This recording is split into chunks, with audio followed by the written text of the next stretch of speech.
새로운 총장 직무대행이 임명되면서 항소 포기 이후 반발하는 검사들의 행보가 주목됩니다.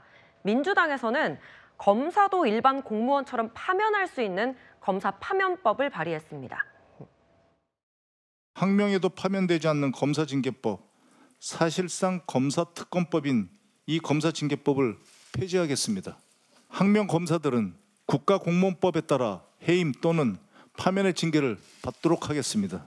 검사들이 지금 이렇게 난동을 부리고 소위 말한 영웅놀이를 하는 것이 조직에 충성하고 조직에 잘 보여서 설사 밖으로 나가더라도 두 가지 길이 열리죠.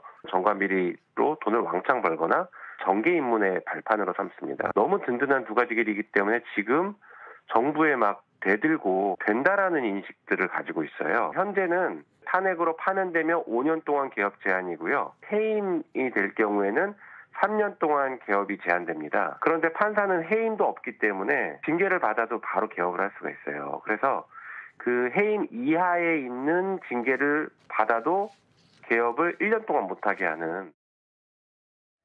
지금 크게 두 가지 법안에 대한 내용을 살펴봤는데 먼저 김병기 원내대표가 대표 발의한 사실상 당론 법안부터 살펴보겠습니다. 원래 검사를 파면하려면 국회가 탄핵 소추를 하고 또 헌법재판소의 결정이 있어야 되는데요. 이 개정안에 따르면 검사도 일반 공무원처럼 징계위원회를 열면 파면까지 가능합니다. 이 검찰총장도 법무장관이 파면 청구할 수 있다는 내용이 담겨 있는데요. 성춘 부의장님, 이 법안 왜 필요한 겁니까?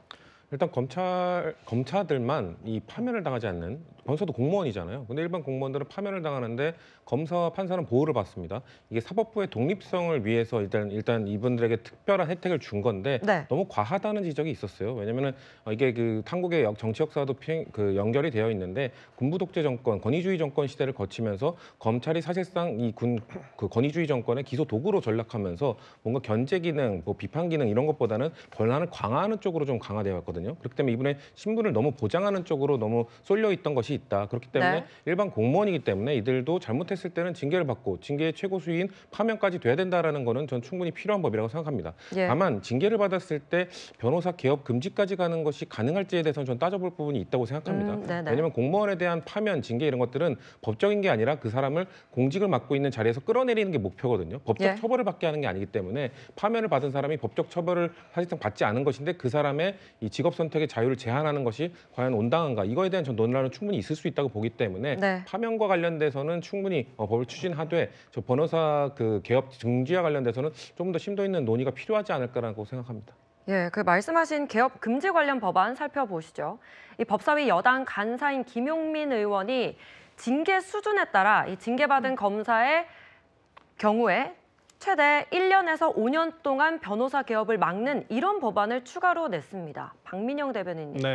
이를 통해서 검찰의 특권을 없애겠다라는 건데 국민의힘에서는 검찰의 소나기에 넣어서 좀 쥐락펴락하려는 거 아니냐 이런 지적이잖아요. 맞습니다. 일단 법이 헌법 위에 설 수가 없기 때문에 이제 법으로 징계를 하는 과정에서 직업 선택의 자유를 직접적으로 제한할 수 있다라고 하는 내용을 포함시키는 것은 저는 위헌 소지가 있다라고 생각을 하고요. 그리고 지금 민주당이 검찰에 대해서 보복적인 조치를 하고 있다라고 저는 생각을 합니다. 항명을 했다라고 이야기를 하는데 대체 누구에게 항명을 했다라고 하는 것인지조차 분명하지가 않거든요.